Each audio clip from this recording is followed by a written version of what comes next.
Hello, it's me. So here we are again at the doorstep of the World Economic Forum. Courtesy of Talk TV, shout out to them for their coverage and content. Go over there and watch the full article.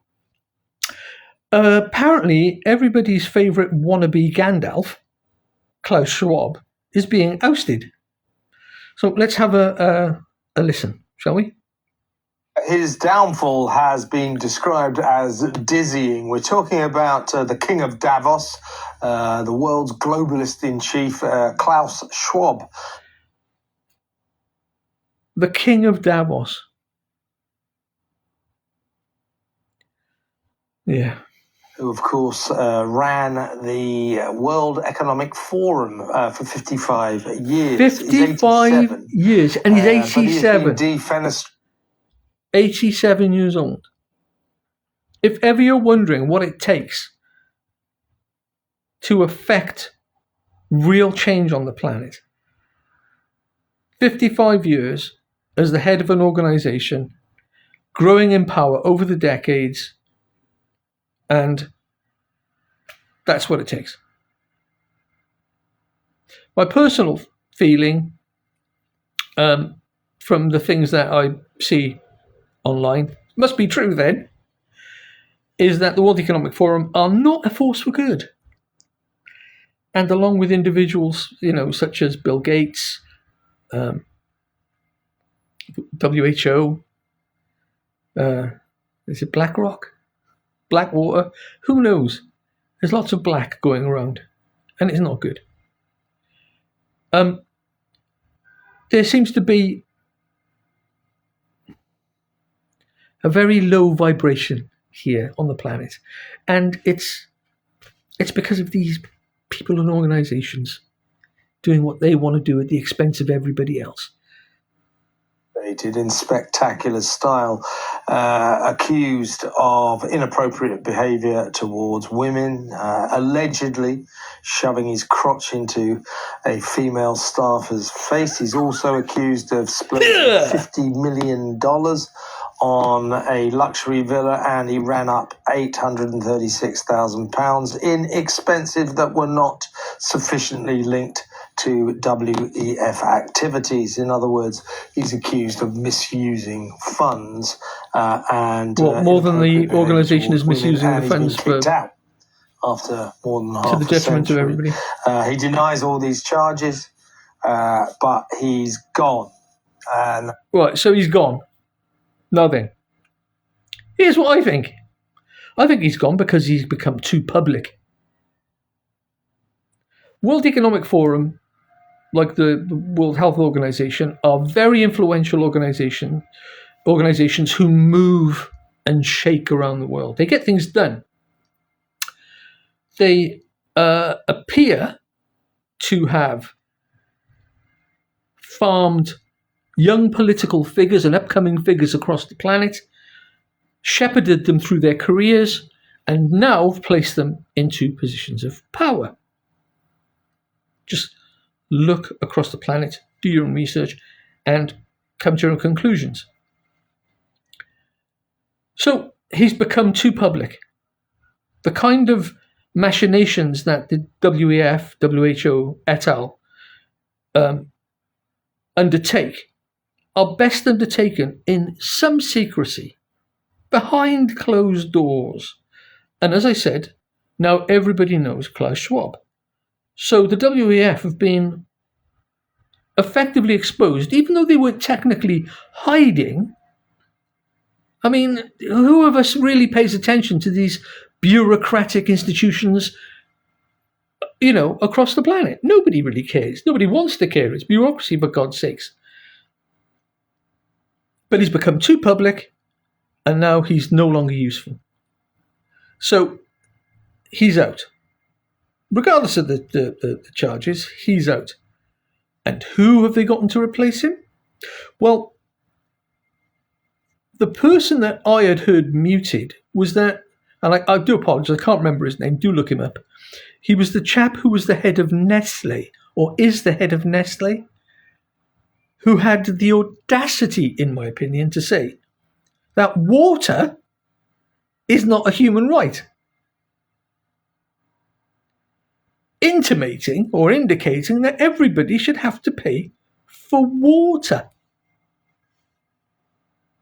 Well, here in the UK, we're having to pay for a wank now because, the Online Safety Act. So, they're going to start charging us by the hour for air. What was the Arnold Schwarzenegger movie where Barry Cox turned the air off on that Martian, or in that Martian colony? Oh, God. The dystopia is real, and it's here. Anyway, onwards and upwards. And this is the guy who, after the pandemic, after the lockdowns, wrote The Great Reset about how the pandemic could remake global economies. What he was very keen on was not democracy, but kind of technocrats. Governments, leaders of countries getting together with businessmen and tycoons to work. I think Klaus Schwab is the individual behind the saying, "You will own nothing and be happy." And there are certain corporate bodies who can't wait to jump on the bandwagon. The one that springs to mind immediately is BMW, but there are many others. And they build a car, and if you want to have the heated seats switched on, so you've paid for the car, but if you want to have the heated seats as an extra option, you have to pay a subscription. But I've paid for the car. It's built into the car. And this subscription model, which started ostensibly in the gaming field, because now what happens in gaming is, years ago, you used to be able to buy a game, let's say Halo, and you would pay your money, you'd get a CD, take it home, job's a good one. But now it's digital, the companies control the market, and the price that you pay for the game, because they're still advertising them and telling you you're buying a game, in the terms and conditions, they can revoke that game at any point you want. So the price that you're paying is actually the price of admission. You're paying for access. And because the game is digital, you don't have a copy. So they can do whatever they want. And so what happened to the Bill of Sale Act? My rights as a consumer, your rights as a consumer. And this is what Klaus Schwab,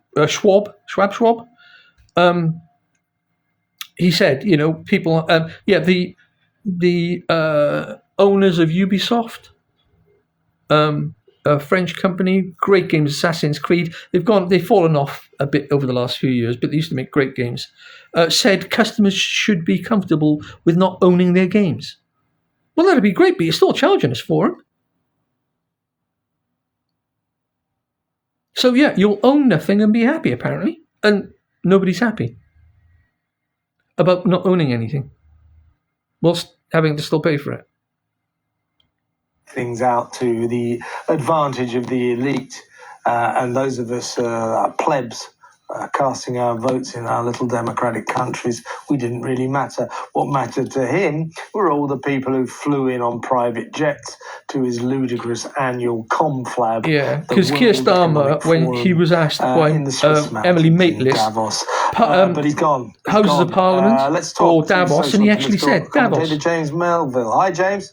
He's the Prime Minister. Kevin, you well? I'm very, very well. Your thoughts? Klaus Schwab has gone. He's gone in ignominy. It doesn't matter. It's who replaces him. He's a German teacher from lowly beginnings. He brought together world leaders, national leaders, tycoons, businessmen. His idea of the way the world ought to run was that these important people, these elites, got together from the world of business and from the world of politics and worked out our lives for us, never mind democracies. Great. That was his vision. He's gone. A lot of people will say, damn good thing too. Your thoughts?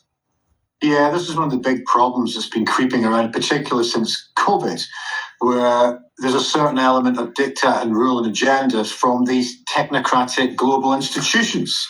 You could argue there's aspects of the EU. It was a test bed, in my opinion, COVID. It was a kind of dry run. Not really. Once these powerful people realized that they could shout jump, and the populace of the entire planet asked how high, everything changed. Everything changed. You have to admire the planning, actually, and the confidence with which they did what they did. COVID now is effectively, the original story has been dismantled. We're now hearing all kinds of terrifying things. Whether they're true or not, who knows? As I said in a video the other day, I find myself wearing my tinfoil hat much more often than I would like to. But I have a relative who has had all their shots, and they are, on the face of it, healthy. And thankfully so. But there are plenty of stories to the contrary, of course. So, yeah, let's crack on with this for a moment. Like this as well, where it starts off possibly for the right reasons, then bloats over time. And yet you've got our Prime Minister, the great Keir Starmer, who went on record and said, what does he prefer, Westminster or Davos? And he said, Davos, which is in keeping with, I think, what people think about him, that he's effectively a technocratic Prime Minister and struts around places like Davos, trying to tell us plebs how to live our lives. But meanwhile, I don't think we need to hear any of that, really. They're just going to be going over all ground. When you're in a club, as Starmer is, Prime Minister Keir Starmer, everyone in that club is on the same page. You turn up to Davos or wherever else the meetings are on the planet, everyone sort of stumps up. They're all friends. Hi, how are you? Schmoozy, schmoozy. Mwah, mwah. And it's obscene, really. They're all patting each other on the back, giving each other a 5-knuckle shuffle. It's out in the open for the most part. As I say, they're not technically, they're not hiding. But because it's like they're a bureaucratic organization, nobody wants to listen to that shit until it starts impinging on them, which is what it's doing now with the farmers here, with, these predatory subscription services, rights being eroded. Yeah, it goes on, doesn't it? Klaus Schwab is out. But who is coming in? Let me know what you think in the comments below. Like and subscribe. Until next time, this is me signing off. Do look after yourselves.